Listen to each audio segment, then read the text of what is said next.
Estamos apresentando o programa A Revelação de Jesus Cristo, um programa da Igreja Cristã Tabernáculo da Nova Aliança, com o pastor Aristides Furmanski. É momento da palavra. Deus abençoe a todos que nos ouvem neste momento, onde estaremos ministrando a Santíssima Palavra de Deus, da qual se faz necessário neste tempo exclusivo, porque é o tempo do fim.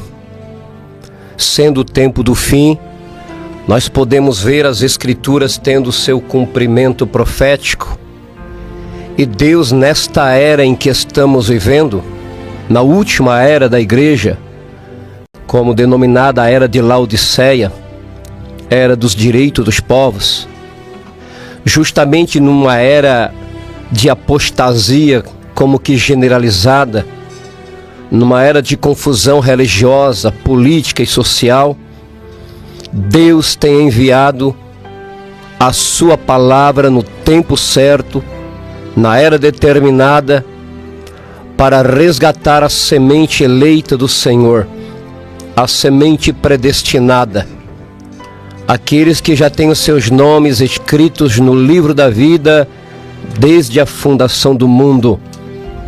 Por isso eu peço que todos deem a sua máxima atenção para a palavra que será ministrada. Estaremos falando do Evangelho de Jesus Cristo de uma forma cristocêntrica, centrada exclusivamente na pessoa de Jesus Cristo. Não estamos aqui para projetar algum tipo de ministério humano, nem uma filosofia de vida, mas um evangelho, como disse Paulo, que é salvação para todo aquele que crê. Então, que todos possam ser bem atenciosos à medida que estaremos lendo a palavra do Senhor, porque esse é o momento mais precioso de uma programação. Tudo é bonito, tudo é maravilhoso, mas nada substitui a palavra de Deus. E a palavra é Cristo. Pois no princípio era a palavra estava com Deus, a palavra era Deus. E esta palavra, o Logos, se fez carne e habitou entre nós. Então eu peço que você que tem uma Bíblia em sua casa, em suas mãos aí, abra comigo no Evangelho de Mateus. Mateus é o Evangelho do Rei. Então nós vamos fazer a leitura no capítulo 16, e mais propriamente a partir do versículo 13 em diante. Diz a palavra do Senhor: E chegando Jesus às partes de Cesareia de Filipe, interrogou os seus discípulos, dizendo: Quem dizem os homens ser o Filho do Homem? Eles disseram: uns, João Batista, outros, Elias, e outros, Jeremias, ou um dos profetas. Disse-lhes ele: E vós, quem dizeis que eu sou? E Simão Pedro respondendo disse: Tu és o Cristo, o Filho do Deus vivo. E Jesus respondendo disse-lhe: Bem-aventurado és tu, Simão Barjonas, porque tu não revelou a carne e o sangue, mas meu Pai que está nos céus. E também eu te digo que tu és Pedro, e sobre esta pedra edificarei a minha igreja, e as portas do inferno não prevalecerão contra ela.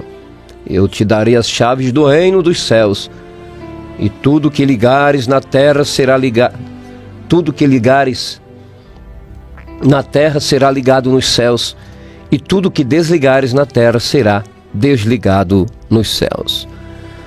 Pai Celestial, eu peço que acrescente as tuas bênçãos, as tuas riquíssimas e preciosas palavras, e a todos quantos nos ouvem neste momento, no santo nome de Jesus Cristo. Amém. Aleluia.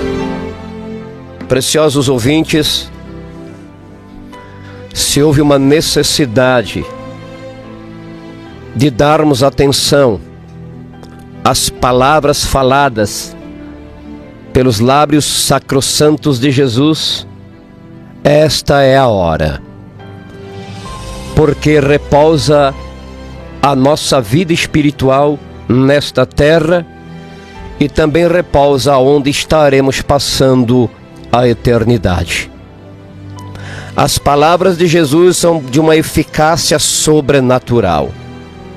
E o Evangelho deve ser pregado com a mesma eficácia. Ou seja, o Evangelho que tem poder de transformar vidas. Um Evangelho que tem poder de trazer as realidades do reino de Deus nesta terra. E Deus trabalha de uma forma individual para se revelar ao homem nesses últimos dias. O texto a qual foi lido, Jesus disse a Pedro que ele é bem-aventurado, porque a pergunta que Jesus fez, mesmo esses discípulos andando com Jesus, Jesus queria que ele soubesse quem era esse homem que ele estava seguindo. Jesus queria saber de que forma ou de que meio eles estavam conhecendo esta bendita pessoa. É que seria porque ele era um bom homem, um profeta, semelhante aos antigos homens do passado. O povo tinha uma concepção mental, intelectual, natural, de quem era Jesus. Mas Jesus estava interessado em saber o que os seus seguidores mais próximos tinham a dizer acerca dele. E hoje essa pergunta ressoa em nossos dias. Quem é essa bendita pessoa de Jesus? Qual o meio que você veio a conhecer a Jesus? Um meio teológico? O meio teológico é limitado porque abarca um conhecimento humano de várias vertentes para dizer quem é Jesus. Um meio filosófico também não funciona. Um meio natural, artificial, não. Teria que ser um meio sobrenatural pelo qual eles precisavam conhecer quem era Jesus. E para dar uma resposta à altura da pergunta que Jesus fez, e vós, quem dizeis que eu sou? Teria que ser algo mais profundo.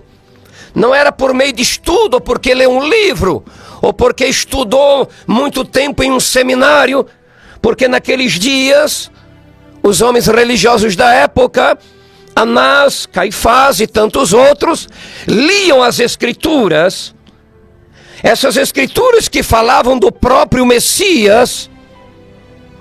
E se Jesus vivesse nos dias de hoje, que concepção Jesus em seus dias de carne, vamos dizer assim, vivesse nos nossos dias hoje, percorrendo pelas nossas cidades, vamos dizer assim, que concepção os líderes religiosos teriam acerca da pessoa de Jesus Cristo? De que forma o tratariam se Jesus vivesse ou viesse em nosso século, em carne humana? O que os apologetas, o que as revistas de apologia diriam acerca dessa pessoa? Diriam a mesma coisa com que pensaram Anás, Caifás, doutores da lei, os fariseus. Mas teria um pequeno remanescente que faria a diferença naqueles dias, bem como faz hoje. Em Pedro dá aquela magnífica resposta, não porque estudou, não porque estudou alguma coisa. Pedro disse claramente, sem prescrutar, sem ficar dizendo, espera aí, deixa eu pensar um pouco, não. Pedro disse aquela resposta, tu és o Cristo, o Filho do Deus vivo. E o que Jesus disse? Bem-aventurado és tu, Simão Barjonas, porque não te revelou a carne e o sangue, Tu não aprendeu de homem algum. Tu não estudou de alguma forma para ter a compreensão de quem eu sou. Eu não estou perguntando acerca de alguma coisa do que eu fiz, mas de quem eu sou. É algo latente, algo intrínseco daquilo que eu sou em essência. E Pedro respondeu de forma perfeita. E bem-aventurado és tu, Simão Barjonas, não te revelou a carne e o sangue, mas meu Pai que está no céu é que te revelou. E sobre esta pedra, que pedra? Esta pedra que te revelou. Ou seja, de onde tu adquiriu esta revelação? É sobre esta pedra que tu tivesse a revelação, Pedro. De quem eu sou, eu edificarei a minha igreja. Não é sobre um homem, não é sobre a pessoa Jesus, mas é sobre quem é Jesus. Então chegamos no ponto de que precisamos de revelação para conhecer quem é Jesus. Por que essa necessidade de saber quem é Jesus? Porque Jesus prossegue dizendo que nem as portas do inferno irão prevalecer. Então sobre esta pedra edificarei a minha igreja. Viu? E nem as portas do inferno irão prevalecer contra ela. Veja. Então essa revelação divina de quem é Jesus nos dá poder e autoridade para a igreja de vencer as portas do inferno. Observe que está no plural, portas. E nesta terra esses portais do inferno estão espalhados por toda parte. Todos que leem as Sagradas Escrituras sabem que nós estamos vivendo dias de Noé. Dias semelhantes aos dias de Noé. Dias semelhantes aos dias de Sodoma. E você não precisa ir a muita cidade grande.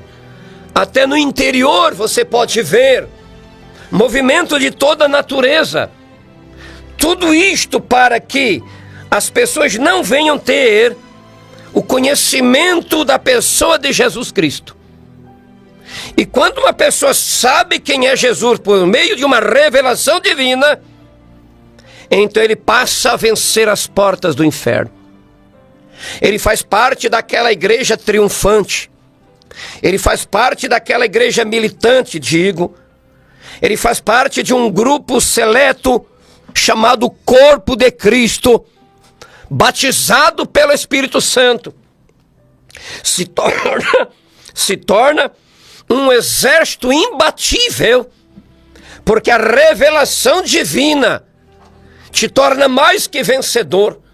Faz da igreja esse exército imbatível. E as portas do inferno não podem mundanizar a igreja, modernizar a igreja, fazer da igreja um púlpito de psicologia, de filosofia. Não, será o antigo, puro e verdadeiro evangelho de Jesus Cristo. Essa é uma necessidade prevalecente em nossos dias. As igrejas estão se tornando modernas, artificiais, ensinos superficiais, e aquela realidade que as pessoas precisam, aquele ponto daquele mistério de Colossenses 1:27, o Cristo em vós, a esperança da glória. Agora, o Espírito Santo é esse que vai preparar uma igreja para o arrebatamento. Uma igreja solidificada, uma igreja edificada.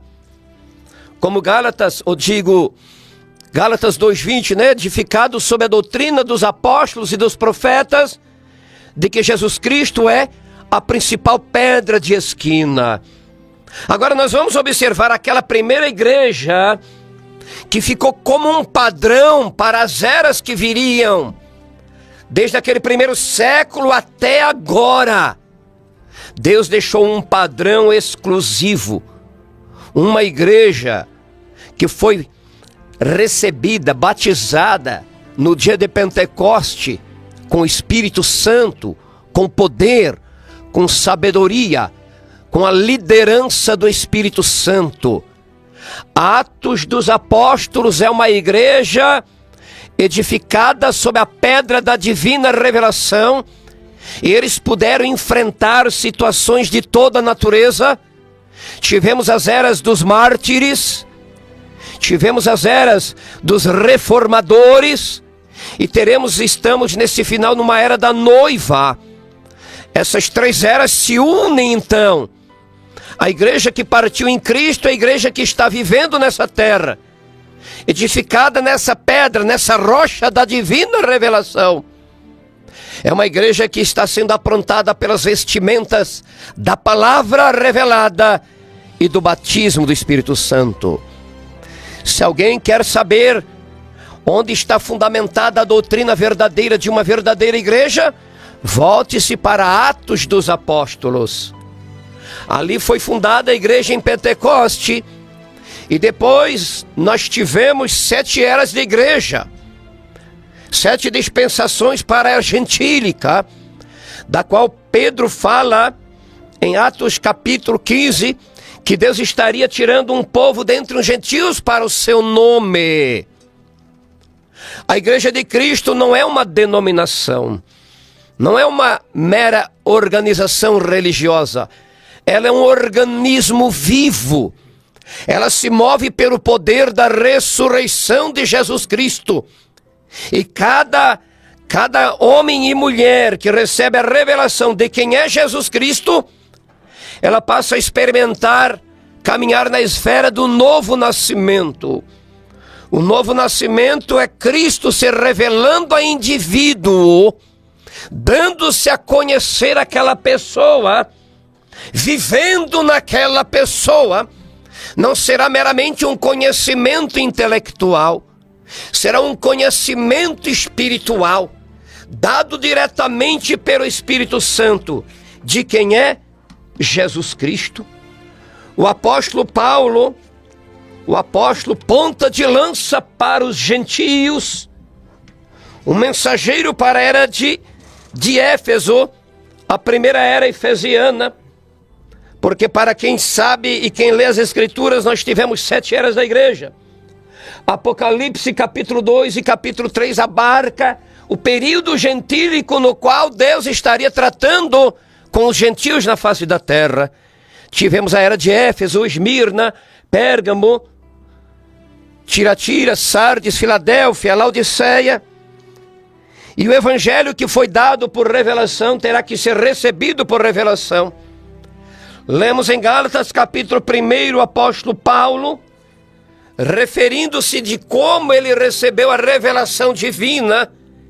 E ele diz no versículo 11: faço-vos saber, irmãos, que o evangelho por mim pregado, anunciado, não foi segundo a homens. Paulo não imitou ninguém. Paulo não pegou emprestado nada de ninguém, porque não recebi nem aprendi de homem algum, mas pela revelação de Jesus Cristo.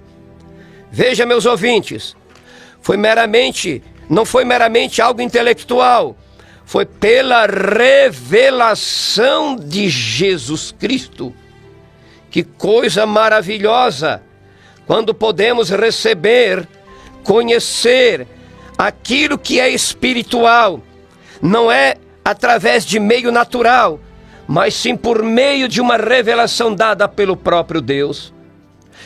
O próprio Jesus Cristo, em Mateus capítulo 11, versículo 25, se tem uma coisa que os pregadores do Evangelho, que os conhecedores das Sagradas Escrituras, que cada membro de igreja, membro do corpo de Cristo, precisa se alegrar, se satisfazer, é que, como Jesus falou em Mateus capítulo 11, 25, naquele tempo, Jesus disse: graças te dou, ó Pai, Senhor do céu e da terra, que escondestes ou ocultaste, escute, ocultaste estas coisas aos sábios e aos entendidos, e as revelastes aos pequeninos. Sim, ó Pai, porque assim te aprouve. Todas as coisas me foram entregues por meu Pai. E ninguém conhece o Filho senão o Pai. E ninguém conhece o Pai senão o Filho. E aquele a quem o Filho o quiser revelar. Você pode observar, por meio da revelação divina, nós passamos a conhecer os mistérios do reino dos céus. Esses mistérios que diz respeito à obra de Jesus Cristo e aquilo que ele estaria fazendo na igreja e através da igreja. Em outra escritura, a Bíblia diz que Jesus se alegrou no Espírito Santo e agradeceu ao Pai por revelar também as coisas, ao ocultar dos sábios e revelar aos pequeninos. Como então saber desses mistérios? Como conhecer aquilo que Deus tem para nós nesses últimos dias? As Escrituras Sagradas, elas não precisam serem atualizadas, porque as Escrituras são eternas. Mesmo que o mundo daqui para frente, ou vivêssemos mais 1000 anos adiante nessa terra natural, as Escrituras não seriam alteradas, porque passará o céu e a terra, mas as palavras de Jesus não vai passar. Davi disse: para sempre, ó Senhor, a tua palavra permanece nos céus. E Jesus Cristo é a palavra, ele é o Logos, a palavra que se fez carne e habitou entre nós. Paulo fala em 1 Coríntios capítulo 2, versículo 13, as quais também falamos não com palavra de sabedoria humana, como a sabedoria humana ensina, mas com as que o Espírito Santo ensina, comparando as coisas espirituais com as espirituais. Ora, o homem natural não compreende as coisas do Espírito de Deus, porque lhes parecem loucura, e não podem entendê-las, porque elas se discernem espiritualmente. Mas o que é espiritual discerne bem tudo, e ele de ninguém é discernido, porque quem conheceu a mente do Senhor, para que possa instruí-lo? Mas nós temos a mente de Cristo. Que coisa profunda! Que coisa extraordinária!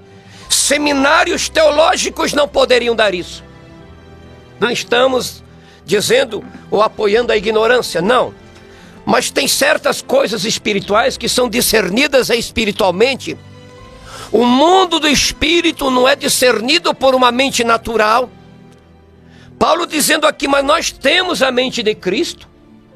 E o que a mente de Cristo pensa? A palavra. E o que é a palavra? É a expressão de um pensamento. Isto é o logo, é a expressão, é o conceito absoluto de Deus. Logo, palavra viva. Logos é a palavra viva, a palavra criativa, a palavra de autoridade, a palavra suprema, que é o próprio Deus. Então, veja como a revelação divina, ela vai esclarecendo, iluminando, porque o Espírito Santo dá a mente de Cristo. Mas nós, olhe o plural, fala da igreja, não é mentes, a mente de Cristo. Uma mente exclusiva, que recebe por meio da revelação divina as verdades de Deus. O homem natural, ele tem uma compreensão natural. E nós vivemos numa era onde o externo e o natural é muito explorado. Se você observar no campo dos pesquisadores naturais, dos grandes cientistas, eles pesquisam as profundezas do mar, as alturas dos espaços, os elementos da terra, os elementos químicos, mas não conhece o autor.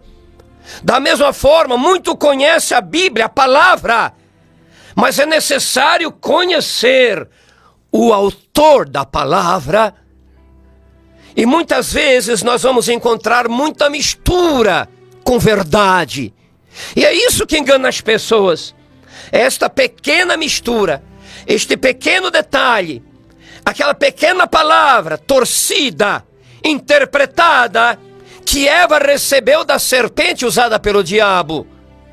Aquilo causou todo o cemitério, o descrer na palavra no jardim do Éden, trouxe toda a desgraça para a humanidade, trouxe morte e todo tipo de sofrimento, colocou limitações no ser humano.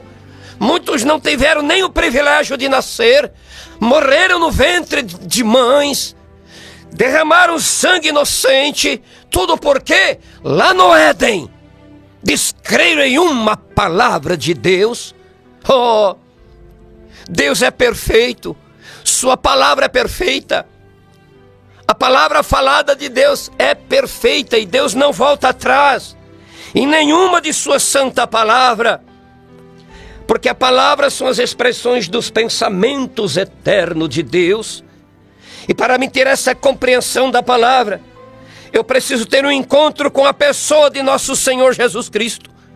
E ao ter esse encontro, eu terei essa revelação necessária para a minha vida. O Salmo 36, verso 9 diz que na tua luz veremos a luz.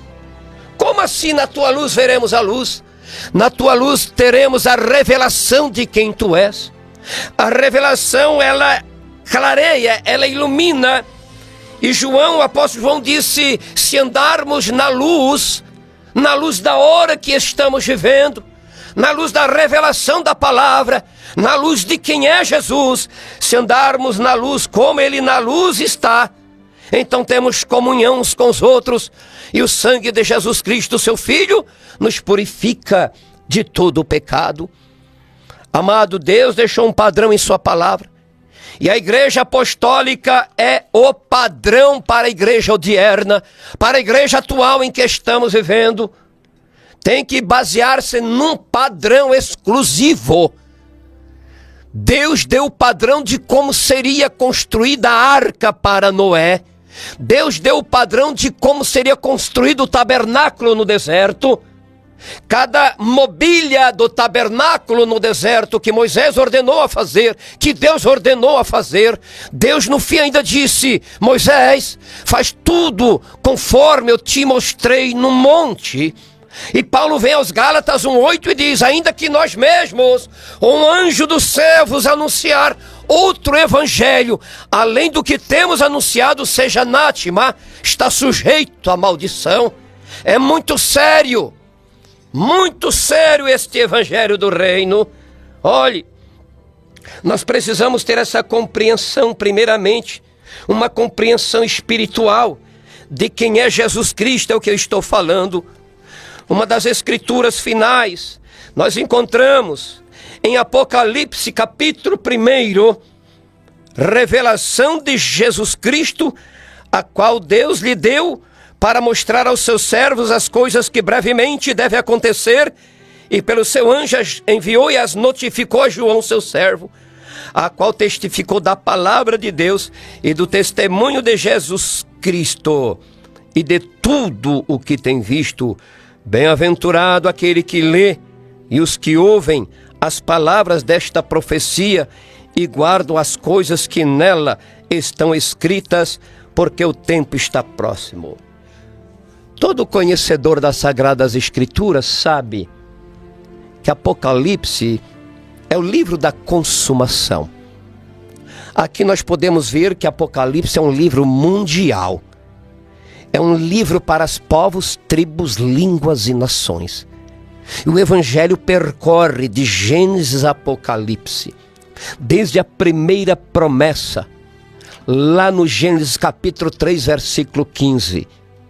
A promessa da semente da mulher, a promessa de um Redentor, a promessa de um Deus em carne humana, aquele que se manifestaria para destruir as obras do diabo. Agora, olhando um pouquinho para o padrão apostólico, você pode observar, Paulo escrevendo aos Hebreus capítulo 2, ele nos diz, portanto, convém-nos atentar com mais diligência para as coisas que temos ouvido, para que em tempo algum nos desviemos dela. Porque se a palavra falada pelos anjos permaneceu firme, e toda desobediência e transgressão recebeu a justa retribuição, como escaparemos nós se não atentarmos para uma tão grande salvação, a qual, sendo anunciada pelo Senhor, foi depois confirmada pelos que a pregaram, testificando Deus com eles, com sinais, milagres e muitas maravilhas e dons do Espírito Santo. Nós podemos ver ali Paulo dando um padrão estabelecido por Cristo, e depois aqueles que vieram, os apóstolos, e depois dentro das eras da igreja. Nós encontramos que esta verdade, ela nas eras das trevas, na era de Tiatira, ela começou a se afundar. Tivemos um domínio quase de 1000 anos, 900 anos de domínio papal. Porém Deus disse que restauraria, conforme Joel capítulo 2. Eu restaurarei, disse o Senhor. Nós estamos não vivendo mais numa era da reforma. Nós estamos vivendo na era da restauração da palavra de Deus. E através da restauração da palavra, os eleitos, os escolhidos deste tempo do fim, largarão as sepulturas denominacionais, largarão os sistemas de feitura humana e correrão para a fonte da água da vida, correrão para a pessoa de Jesus Cristo, não correrão para um sistema de feitura humana, mas estarão ansiosos, desejosos. Pode que eu estou falando aqui com um crente que seja 30 anos, 40 anos, 20 anos, não importa, não importa o tempo. O que importa é se você conhece a pessoa de Jesus, se você tem uma experiência no poder do batismo do Espírito Santo, para ver se Cristo realmente é revelado nas Escrituras e você tem uma compreensão de quem é Jesus Cristo. Ele é o grande eu sou. Os 7 nomes compostos de Jeová é atribuído à pessoa de nosso Senhor Jesus Cristo. E nós não podemos deixar de anunciar aquilo que as Sagradas Escrituras nos ordenam a pregar. Nós podemos ver claramente que aquelas pessoas que receberam o verdadeiro Evangelho, eles foram transformados pelo poder de Deus. Eu creio que não dá tempo aqui na revelação de Jesus Cristo em Apocalipse. Estamos finalizando quase, né?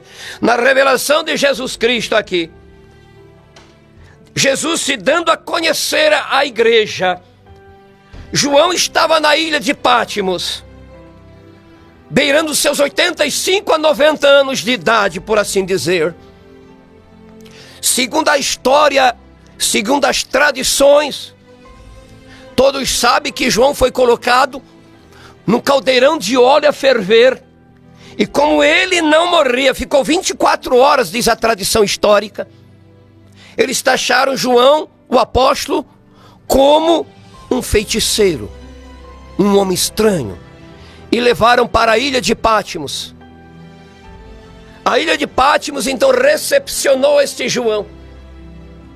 Mas não foi só a ilha de Pátimos e os condenados ali que recepcionaram João, apóstolo. Jesus se manifestou em Pátimos em sua sétupla glória. Aleluia! Ele presenciou a pessoa gloriosa de nosso Senhor e Salvador Jesus Cristo. E uma das palavras que Jesus disse a João: não temas, eu sou o primeiro e último. Ora, Jesus é o primeiro e último. Os maometanos dizem que Jesus Cristo é um profeta abaixo de Maomé. Os budistas não creem na ressurreição de Cristo. A igreja romana diz que Jesus Cristo é a segunda pessoa da Trindade, mas aqui eu estou lendo o que ele mesmo dizendo: eu sou o primeiro e eu sou o último. É as Escrituras: e o que vive foi morto, mas eis que estou vivo para todo sempre. Eu tenho as chaves da morte e do inferno. Veja, aqui está a consumação do Evangelho, aonde nós podemos ver Jesus em sua sétupla glória. E no meio dos 7 castiçais, um semelhante ao Filho do Homem, vestido até os pés, de uma roupa comprida, cingido pelos peitos com cinto. A sua cabeça e cabelos eram brancos como a lã, como a neve, os seus olhos como chama de fogo, e os seus pés semelhante ao latão ou bronze reluzente, como se tivessem sido refinados numa fornalha. E a sua voz, como a voz de muitas águas, e tinha na sua destra 7 estrelas, e da sua boca saiu uma espada aguda de 2 fios, e o seu rosto era como o sol quando na sua força resplandece. Aqui está a sétupla glória da pessoa de Jesus. Esse homem, esse Deus, deve ser conhecido. E para ser conhecido é por meio da revelação divina. Louvado seja Deus. Meu tempo esgotou para discorrer mais alguma coisa, mas eu quero orar por aqueles que estão enfermos, por aqueles que estão doentes.